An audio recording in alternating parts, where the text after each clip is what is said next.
Hi, everyone. Welcome back to Working Remotely. Today, we are working remotely with Anita Campbell, CEO of Small Business Trends. How are you, Anita? I'm doing great, and this is my natural habitat, so Great, for great. me, it's pretty natural. That's wonderful. So you've been in the forefront of the small business community for a long, long time, and right now it's a very tough time for many of them. What are you hearing out there? And between their million and one concerns, what has been top of mind for them and also for you? Well, I think everybody, is concerned about what impact this will have on the economy. Yeah. I think immediately they're concerned about when can people go back to work, and how do you balance that with the public health concerns. I mean, Mm-hmm. nobody wants to just you know run roughshod and go back to work and put people at risk. But on the other hand, I think everyone's struggling to understand, well, what is the risk here, and are there ways we can mitigate it? Can we go back to work but yet mitigate some of the health risk? And I think that's a big question that people have. I think another issue is small business owners are very worried about their employees. Mm-hmm. In a small business, you're like a family. I mean, you really are. You're working very closely with a small group. Sometimes you may be a family. I mean, you may Mm-hmm. have Yeah. family members. I know that small business owners worry a lot about, you know, how are their employees faring. I mean, one Mm-hmm. of the things that we have changed about the way we work is every morning we get on chat and we ask each other how we're doing. Yeah. And because even in the midst of we do have one person who has had some contact. She's with the coronavirus, Mm-hmm. and she's been on 60 Minutes. Actually, Oh, wow. she works in New Rochelle, and so she was part of that particular group. But others have had like other viruses, and they're all like worried. Oh, I'm coughing, I'm sneezing. What's going on? Yeah. And we're all trying to say, take it easy. We'll all cover for you. No pressure. The most important thing is we want everyone to stay healthy. Yeah. Yeah, absolutely. I think that, there's so much talk about what technology can do to help businesses during this time, but I think what is actually more important is the human element, the emotional element. There's so many emotions that all of us are going through. And I think it's very important, especially in a virtual team environment now, to acknowledge that it is okay to feel certain things and we are there to help each other. Now, in terms of remote working, though, you mentioned that this is your natural habitat and you've been doing that for quite some time. Yeah. So, how did that journey come about? Have you always been a home based influencer? No, I mean, I was in the corporate world for many years, and I had a very high-powered, high-pressure job. I was a general counsel, and I was I an didn't know executive, that. I did senior not vice know that. president. I Wow. worked for I worked for a bank for a number of years, and then I worked in a unit of the Bell and Howell company, in a technology unit of that company. And so for a number of years, I mean, I would leave the house at 7 a.m. I wouldn't get back until 7 p.m. I mean, that was my life. Hmm.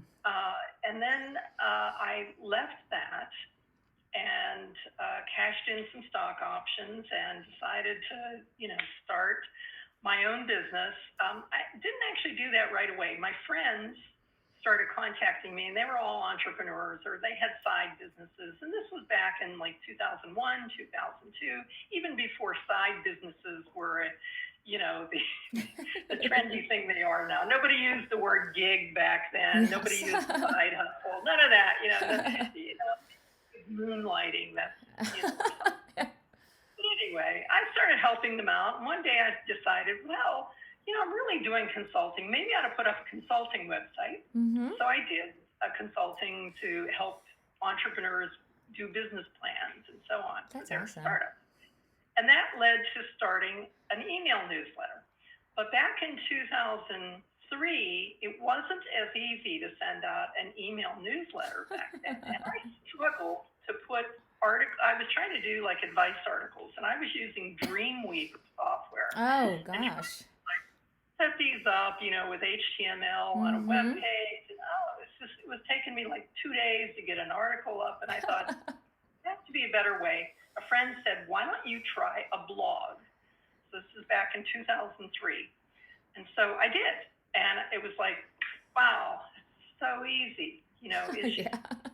very, very easy. And then from there, I started putting these articles on a blog. I put a link to the articles in the newsletter.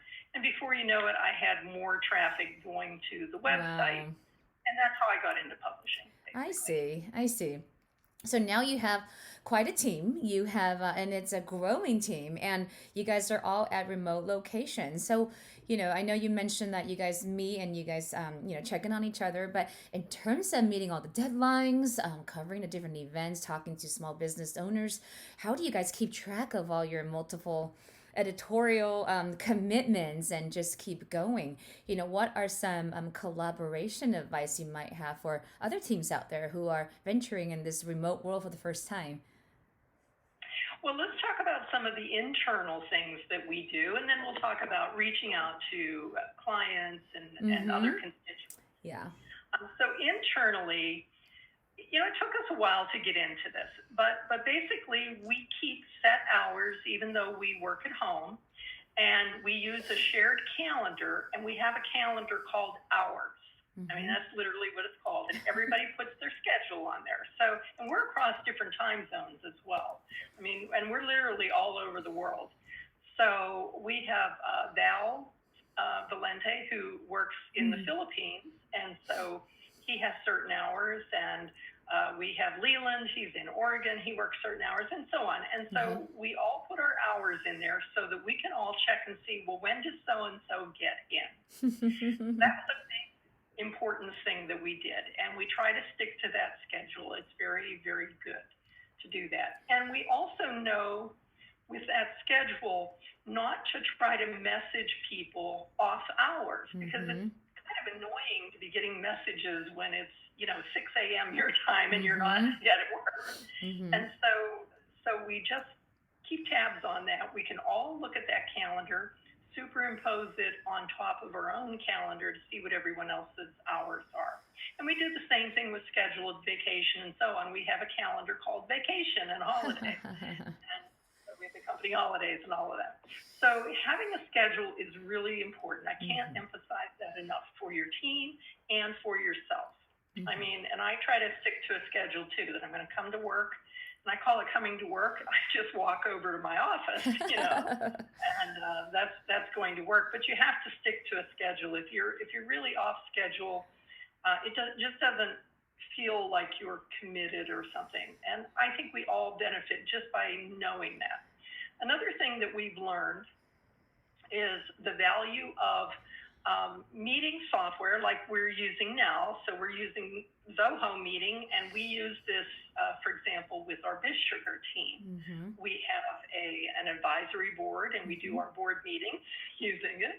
Good. And we also do team meetings on it. And it's great because you can not only see one another, but another thing that you can do is you can share a document. Yeah. Now, we Mm-hmm. find sharing documents is like super critical. And we use various shared documents. So BizSugar, for example, we use Zoho Writer, and we'll pull up a writer doc, and we all have access to it, and we can literally, as we're talking, each be typing and looking at the document and seeing what other people are saying. It's great for Mm-hmm. brainstorming. It's great for taking notes. Yeah. I mean, Yeah. whatever it is really important. But you can use whatever collaboration you use. I mean, you could use any brand of that, Mm-hmm. but just having a shared document, I think, is really critical. And for meetings, we do our meeting reports. So every Tuesday, we have a team meeting of what we call our executive team, Mm-hmm. and it's on our calendars. We meet, and it's really important that we have our reports. We can all look at our reports. We can Mm-hmm. talk. We can chat, and it's super critical. And then in between, we do text chat a lot. I mean, you can use whatever text chat you're familiar with. We actually use several. So if you're with Zoho, you can use Click. and be chatting with that. But Skype, Google Hang, whatever it is. Yeah. We even do text on phones. Yeah. You know, Mm-hmm. whatever it is, it just helps to be able to do quick little notes like that. And then if you have to, you just pick up and do an audio call if you need more information. Mm-hmm. Mm-hmm. Definitely. Now, in terms of some of the companies who are, finding themselves in this accelerated pace to, digital transformation, whether they're small businesses or not, you know, do you have any tips for them? How to make this work for their teams and how to stay productive? Yeah, I mean, I think you have to, like one of the things that's really important is to do small talk, even Mm-hmm. if you're working remotely. Mm-hmm. So when we do our Tuesday meeting, we have like the first 15 minutes or so where we just talk, hey, what'd you do, Yeah. over the weekend in case we didn't talk with someone the day before or whatever. And sometimes we share pictures as well. So we'll Oh, all nice. I love drop like that. something really interesting, and we laugh about it. We have a lot of fun, and so I think it's really important. I never really put that much stock into that kind of thing before, but I just learned that it helped make it easier for people to work together. It's just like in a Oh, regular meeting, you have small talk, everybody laughing and having a little joke at the beginning. We do it. yeah. Oh, I love that. That's an awesome advice. I love that. So now, as we're wrapping this up, a couple more questions for you. So, what are some must-haves or must-dos for yourself to stay focused at home? Okay, so I am a big believer in multiple monitors. So Ah, okay. I think it's really important that you're doing everything on your devices when you're at home, basically. That you're not really having meetings. So even when you have a meeting, you're on a device. And I love having multiple Wow. Okay. monitors because you can be like we can be on a video conference like this, but maybe I have something else that I'm checking, like on a website or something, and I can reach over here to the Yeah. monitor over Yeah. there, Uh-huh. the keyboard over there. I actually have two separate all-in-one computers at the moment, and then a third monitor that's connected. But we can be checking things while we're Mm-hmm. doing that, and I just find it saves a lot of time. You don't have to do as much jumping back and forth between tabs or windows. So that's really important. A good headset is really important too, because Mm-hmm. sometimes we find that like one of our people is on DSL. He has a DSL connection, Oh, wow. and Mm-hmm. it's not always the best connection for him, and sometimes his sound can get funky and so on. So a headset can really help a lot. Hmm. Great. So, lastly, what is one word you would use to describe your homework environment? I would say balanced. Balance. And what That's I good. mean by that is when I worked in the corporate world, I never felt balanced. Okay. And it was nothing against my employer. It was just the fact that, as I mentioned earlier, I think um, I would leave the house at 7 in the morning. I'd get back in the evening, and I just felt like it was two different existences. Yeah. I had a few hours at home, and then I'd sleep, and then I would be at work the rest of the time. Mm-hmm. And this way, I feel really balanced in my life Mm-hmm. because I'm here and I can talk with my husband, I can Mm-hmm. play with the cats, I can take a Mm-hmm. walk outside, or I go ride my bike or walk in my garden, whatever it is, and just all it takes is a few minutes to get you centered again Love and get that. you focused, Yeah. and it clears your head. I love that. Well, Anita, thank you for spending time with us today. I'm sure we'll talk to you again very soon and stay safe and stay well. And hopefully, we'll get to see each other in person soon, too. I hope so. Thank you, Sandy. This is great to do this, by the way. Yeah, I no, love it. thank you for all the tips. We'll talk to you soon.